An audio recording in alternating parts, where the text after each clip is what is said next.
از اول رابطه داشته باشد، شناس شدگی باشد، یک دیگر را فهمیدگی باشد، وای خوبتر است. برای که از اول شناس شدن خاراکتر یک دیگر را میفهمند، کمبودیاشون را میسنجند، یگان سوال جواب باشه و یا حل میکنن، بعد خانه‌دار میشن، این شروع میشد. آینده اویله کردن بایم خوب است. باید دختر پسر باید بعدی زن شدن، بعدی نکاح کردن رو بیتر داشته باشن.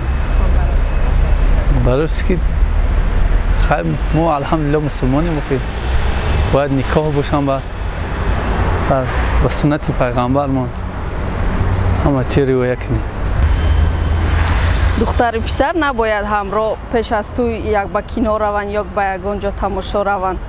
ممکن میتوانند که در حضور پدر و مادر صحبت نمایند، یکدیگر را آموزند، فعلهایشان را آموزند، مثلا با او چی پسند است چی نه.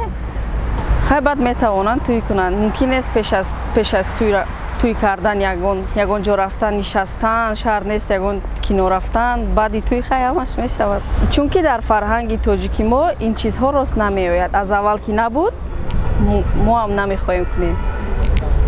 جوانان باید یکدیگر را دوست دارن. اگر دوست نداری ته کرسی زندگی نمی شود. من مثال من خودم می خوندم، نقض دیده گرفتم، من حوض معلمه هم آموزگارم. عشق محبت رول کلان می بازد. اگر دختر و پسر یکدیگر رو دوست دارن، در همین دوستداری زندگی خود رو بکنن، سر کنن، مستحکم کنن، این به نهایت خوب است. یکدیگر فهمی البته می شود. گناه یکدیگر رو می بخشن، می تونن که بخشن، نه یکدیگر رو نمی رنجونن. مثال همین حیات نقض میگذرد. وقتی که میتین دخترک رو شوهر مثال میدین شناس نیستن و دوست نمیدارن یا پسرک هم باشد همین خیلی.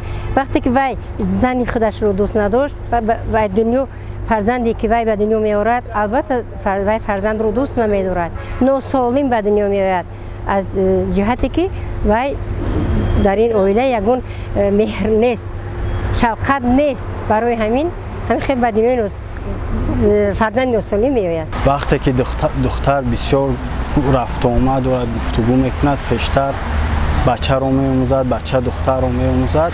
در این حالت اگر مثال ازدواج هم نکنند و همین خیلی است که وای سری وقت یکدیگر رو فهمیده، سری وقت مناسبت رو قطع میکنند. وقتی که اگر نشناخته ازدواج میکردن، مثال خاراکترشون مطابقت نمیکرد، در این لحظه وای دشواری به میون میومد. مثال با زندگی دختر هم ویران میشه، زندگی بچه هم. با فکر من باید دختر رابطه نداشته باشه، پسر قطعی با سببی که مثال پگه آینده در هم آبروی خودش، پدرش، مادرش اگر اگه جای دولتی در کار کنن ویران میشه و پگه زندگی خودشون ویران میشه. میگن مثال اگر تو دختری به من نمیبودی قطعا گپ نمیزدی، مثلا اگر تو دختری به من نمیبودی یگان کس نمیموندی قطعا گپ میزد.